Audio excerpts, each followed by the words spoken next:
you're officially a Laker now. Oh, you God. won a championship. You're official. No, because this is my guy in the sense of like he puts himself and we put him in the categories. Like, look, if you want to be the Magic, the Kobe Bryant, the Shaquille O'Neal, he knows you gotta win a championship. Yeah, Shaq. I remember when I first came here, Shaq. You know, Shaq he's a hard ass on everybody, man. And Shaq, I remember one of his quotes. He was like, "You're not a real Laker until you put a banner in the stadium." Okay. Until you put a banner in the arena. Yeah. And I was like, damn, that's a lot of pressure. That's a lot of pressure. I was like, damn, that's a lot of pressure, because I remember just walking to Staples and looking up there and seeing all those damn banners and seeing all those jerseys. I was like, well, you got some work to do, man. Yeah, but so can we talk about this, right? So I'm there. I get back to the arena. Clippers are playing in Game 7. Clippers are playing in Game 7. Why are you laughing? Why are you laughing? Clippers are playing in Game 7. And I'm sitting there, I kid you not, and I promise you, I'm sitting here like the basket is like straightly where you are, like right there. When Paul George shoots that shot off the side of the backboard, I'm in awe because there's nobody in front of me except for the court. I turn around and it's like Woj, Rachel Nichols, it's Malika Andrews. I turn back and look up at the stands where the media all is, and their faces are like white. Eyes big, mouth drop, like they couldn't believe what they were seeing. And it was just like utter shock. You FaceTime me, and I was talking to Miles, so you FaceTime me, and you were like, you were not on the Paul George thing, but you were just shocked, like you couldn't believe. I couldn't. You were like, you couldn't believe that was what was going on, because you guys were already sealed, right? Yeah. So you thought you were going to be playing the Clippers, and all of a sudden it was like, was there a little joy, not in the fact that they lost or the way that they lost, but now being a part of that Clippers-Lakers rivalry? That's not a rivalry, but you know what I mean. Yeah, like that was supposed to be the battle that everybody was looking at. Listen, we're watching the game. First of all, we're watching every game. Yeah. I mean, when they went up 3-1, they're up 17 in the third. You know, we preparing. You know, to possibly, you know, we feel like it's a collision course. That's been a narrative all year long. Yeah. All year long. Even by the NBA, that's why they had y'all play against each other on opening night. Opening night, like opening night, Christmas Day. Yeah. And then gave us one more game. Like the first game inside the bubble, like Clippers. Oh, everybody's counting on that. So everyone was already counting the eggs and throwing them in the basket. So, you know, in Game 7, you know, even what happened in Game 5 and Game 6, like we were still preparing for the Clippers. Like, you know, no disrespect to Denver, which we found out was a damn good team when we played them in the Western Conference Finals. Yeah. We found that out. I picked them to win. I thought y'all were trash. We picked everybody except y'all the whole time. I kept doing it. I definitely saw it. He's like, oh, yeah, I picked Denver. You guys, prove me wrong. Hang on for a second, though. Prove me wrong. I see everything. I just don't say anything. Prove me wrong. Can we, for a second, weren't you the one that, like, said something out loud when Richard was on our air? Oh, yeah. We got Is he that too. literally telling us Denver in 7? Yeah, I was telling him. I was like, Denver's going to win in 7. And Brian walks by, and I had the face like, ball head. And people, this is the thing. And this way, like, I appreciate the troll because, like, you know, at the end of the day, like, we are separate, but like you root for your boys. You root, and like the Denver boys, that was where I finished my career. So like Jokic, Jamal Murray, I have so much respect for them. But also it was like, yo, no, you know, I just decided to go against everybody. And so it's like, I have people like Jared Dudley's mom, because you run into everybody in the bubble. She was like, I was like, hey, good luck. She's like, didn't you say that so-and-so was going to beat us? You know, I was like, yeah, but you know, it's just funny to me to say that. People were like, how dare you disrespect the guy that won you a championship? I can't believe people still take RJ serious. Yes. Like, you guys, like, seriously, they get there in a bunch. They get there in a bunch. I troll your page. I troll SportsCenter's page. Absolutely. All I do is troll. Like, Brian will post something, I'll just be like, trash can. What are you talking about? Just RJ's the best, man. So RJ's the best. Channing is the best.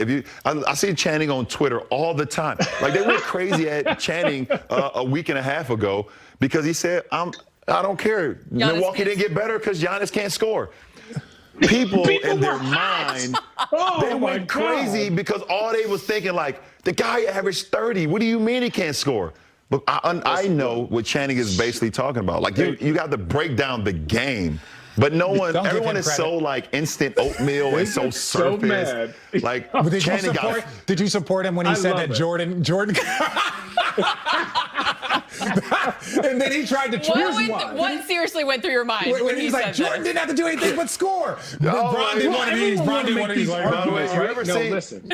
Go ahead, Chan. I'll let you explain. When I'll let you know what I did. When somebody said he could average 50, I said, oh, so we just going to put out, like gravity doesn't exist. The sky ain't blue. Ain't nobody ever going to average 50 in an NBA game. They're going to double team your butt left and right. I don't care who you are, whether you're Shaq, Kareem, Jordan, Bron, whoever's next. No, Wilt Chamberlain. Come on, man. That dude was playing against 6'2" dudes, and he was 7'9". Stop it. Listen, I Give him his completely credit. agree But with anyways, that. go I don't ahead, believe go ahead, nobody. There's nobody that's going to average 50 in our league. Like, Nah. Okay, now that's just disrespectful. I mean, no matter how great you were in your era and how great you are to play in any era, if that's the case, I believe guys will average 50 in their era. Yeah. The era that they played in. So I don't believe that. But when Channing said what he said, if you ever seen the meme of Homer Simpson when he slides back into the bush, that was me. I was like, ooh, no, that's not my boy. People were so ready for. They was like, "Why isn't LeBron saying anything?" I was going on my thing like, "Are you crazy? I'm not touching this. I'm not saying nothing." Channing, go ahead, put him on the cross. Yeah, they put you on the cross for trash. sure. But no, back to the Clippers though. Back to the Clippers. Like that moment, because like you FaceTime because you knew I was at the arena. I knew you was at the arena. I seen you on TV. You answered your phone, and you didn't know I was talking about. No, I didn't know Miles was there. Miles Simon, shout out University of Arizona. We like answer the phone, and we're looking like this, and you're like this. I was like this. I was like, I couldn't believe it. To this day, I still can't believe it. Yeah. Obviously, the better team won. Yeah. That's what happened. But still, like, because everything, all this talking that they were doing all year, and exclude Paul and exclude Kawhi. Yeah. Even exclude Trez and I mean obviously we know who. Now we know Trez. Now it's talking shit too. Trez is talking. Trez might have said a little bit because he was a part of that crew. Yeah, he part of the energy. He like no disrespect to Trez, but he kind of like Tristan. He gonna follow. Yeah, he rolling. He gonna roll. Yeah, exactly. Jesus talking and that's Trez, why he loyal. Tristan, he's a loyal guy. Tristan's a loyal guy. Like if he believe in you, he gonna rock with you. So, and they put themselves in a position to get what they've been talking about all year. And I just couldn't fathom the part or come to realization that they did not seek that opportunity when it was right there. Yeah, up 3-1, up double digits every game. And just seeing the team that they had, they was built for that. I believe they was coached for that. I believe obviously they got our championship head coach on their bench and T. Lue. I just did not see them losing, just like everybody else in the basketball sports world did not see them losing that series. Besides one of my favorite coaches, Mike Malone, and his group. Yeah, Mike Malone is my guy. I mean, I spent I believe 5 years with him in Cleveland. It's one of the guys I love the most. And you ever relationship with Kroenke? Josh Kroenke? Yeah, Josh Kroenke is my guy. Shout out Josh Kroenke. Shout out Josh. Shout out your Rams. Love you guys. Love you, man. I can't wait to get to that new stadium. Right. Up next on Road Trippin'. The one thing that I know for sure, that I've been a part of 2 teams that's won the 2 hardest championships in NBA league history. It happened, and I had only been there a short amount of time because I got there right before the conference finals were about to start. So I'd only gotten out of quarantine for 2 or 3 days. And to see all Marcus Spears, to see all of the media people, because I was just watching the game and I saw it and I was like, what the hell? Then I turned around to look and it was just everybody was just, they couldn't believe. And it was different than when you saw Golden State come back from because it was they were the best team in the league all year. Yeah. And even though KD and Westbrook, it was the best team. They had the ability to do that. The best team, but it was just to watch that was mind-blowing. I just felt I felt the Clippers would win that series. Yeah. I feel like they had some championship DNA. Obviously Kawhi, champion, T. Lue champion, Doc champion, and I just felt like they had built up enough mantra over that year to win it. Okay, let me ask you this, because, and I'm sure you'll take this somewhere else too. Once it was all said and done, you had your moment on the mic. Yeah. And you said the whole organization, Rob Pelinka, Jeannie Buss. As much as she set you up, she's setting me up. Everyone needed respect. What's that one baseball game when you're a kid? What they call it? T-ball? Yeah. That's basically what she did. Yeah, she put it right on there. Look, I'm a team player. Yeah, you're great at what you do. Yeah, I'm going to give you the lob. With that said, you said that you wanted respect on your name. Put that respect on my name. I want to know why. I love having I want to know why. exploding. Because I really do. I have literally not talked to you about it. I want to know why in that moment. And I want to know if the 4th championship has changed you. Why did I say that just at the end about me or about everybody? Well, I think. Well, About okay. everyone. So about About everyone because one let you me know. break it down. Let me break it down for everybody. So first of all, the organization. Obviously, the Lakers have been on Yes. for the last 5 to 7 years, and rightfully so. Maybe Yeah. longer. Maybe longer. Because they Maybe want you to longer. win. They want you to win. But it was, you know, and from the outside looking in, and then when I actually got in it, you know, it was, and I want to be a part of the change. Yeah. So, okay, now the change. we this is a change. The Lakers want their respect. Yep. Jeannie Buss being the only female owner, well, along with Portland because, you know, the late great, and also in New Orleans as New well. Orleans. Yeah. But she's the first female champion To to win a championship. Yeah. And there was a lot of beef. There was a lot of beef. Like, other things happened, but she took Right. over because she took over, and obviously people know the story with her brothers and all that stuff. And she, you know, but more importantly, she wanted to just grab the Laker franchise. She had grown up underneath her father, the late great Dr. Buss, and knew what it took to win, and got it to that point. Love her or hate it, give her respect. Rob Pelinka was been on for the last few years, either, you know, with his relationship with Magic or whatever the case may be. He's only the GM because of Kobe and his relationship with Kobe. Whatever you say. He built a championship team. We won a championship. Yep. Coach Vogel as well, you know, they didn't believe that they believe he was a second fiddle, you know, for the Lakers job. You know, it should have been T. Lue. Obviously, we know what happened with that. You know, he put us in position. He made the right play calls. He made the right adjustments. When we played, okay, JaVale was starting. Okay, we play this team. Okay, well, I need Dwight in here. Mm-hmm. Okay, Even Keith. you're starting. I need Keith in this series. AD, in the you're Houston playing series. five. AD, you're playing in the five. Houston Suck series. it up. JaVale, Dwight, this is not the series for you. Keith, AD, you guys got to dominate the interior. Yeah. You know, AC. Now you're gonna have to start. You know, in the finals, AC, I need you to start at one of the guards. Mm-hmm. He made those adjustments. He won a championship. And for me personally,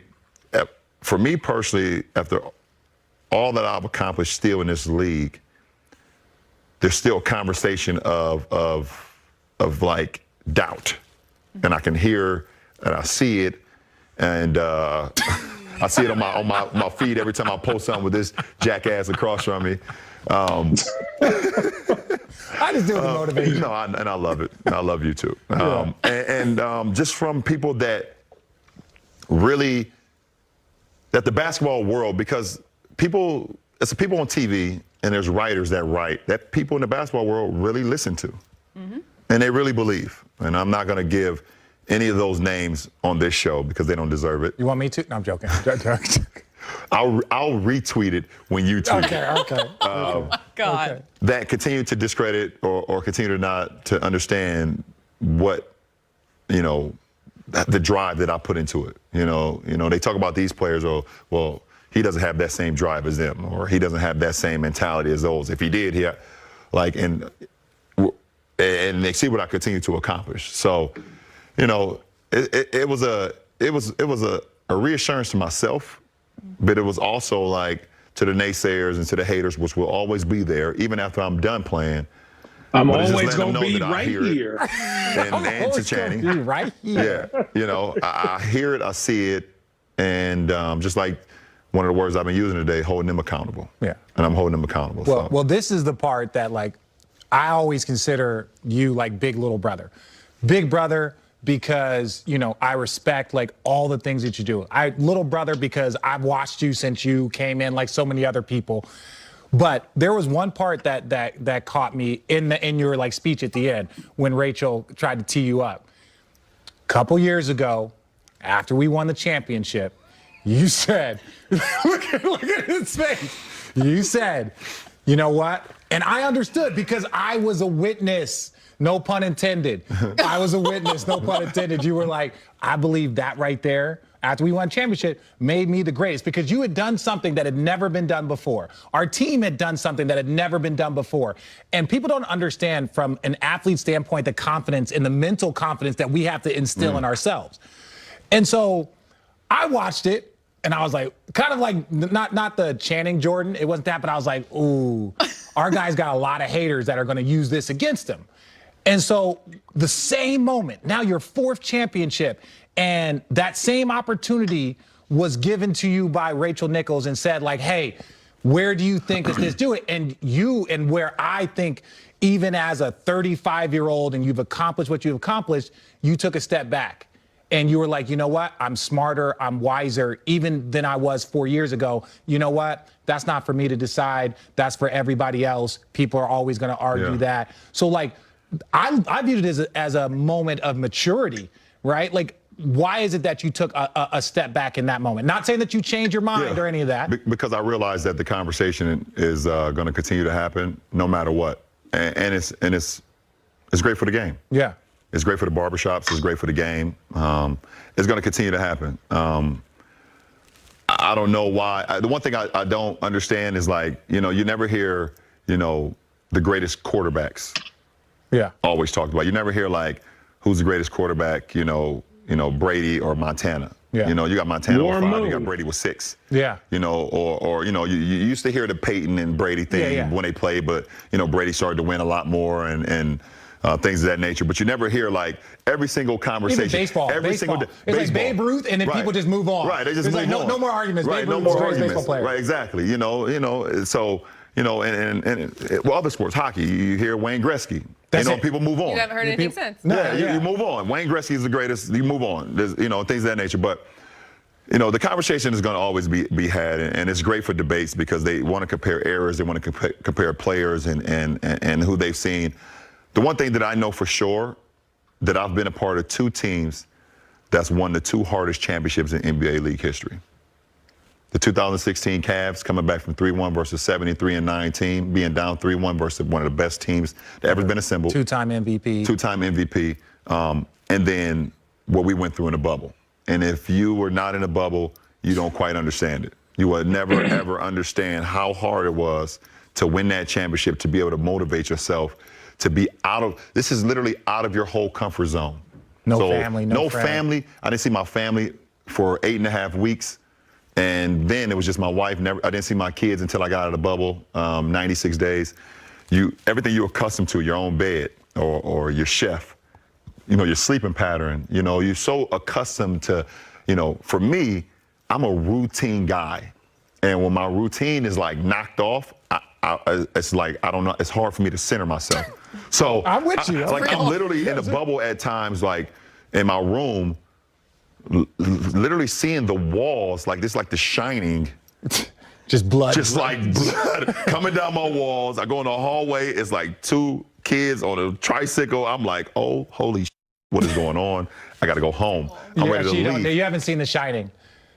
We want you to play with us. Yes. You got to see The Shining. It's one of the greatest ever horror movies. I'm a horror movie connoisseur, guys. I'm sorry for the people that don't watch horror movies, but it felt like a horror movie. Yeah. In the bubble. And I just believe that I've been a part of 2 of the hardest championships in league history. Mm-hmm. And I don't care what anyone says about that. You can debate who's the greatest of all time individually, things of that nature, and what they've done. But as far as the teams that's won the 2 hardest championships in league history, I've been a part of that. Yeah. Did this one change you? Respect to answering that question, by the way. Has it changed me as far as what, me individually, or? I think individually most, because I know that's what makes up who you are. And it just centered me once again, which I love to be centered and also love to be re-humbled. Not saying I'm not. Right. But it gave me an opportunity to just be like, this was an unbelievable achievement for our franchise, an unbelievable achievement for myself, what I was able to do for this team, what this team was able to do for me, and to be able to, like, I want more. Like, I want more. Like, I'm not settled and I'm not satisfied. Up next on Road Trippin'. It would be remarkable if movie theaters open up the same weekend as Space Jam releases.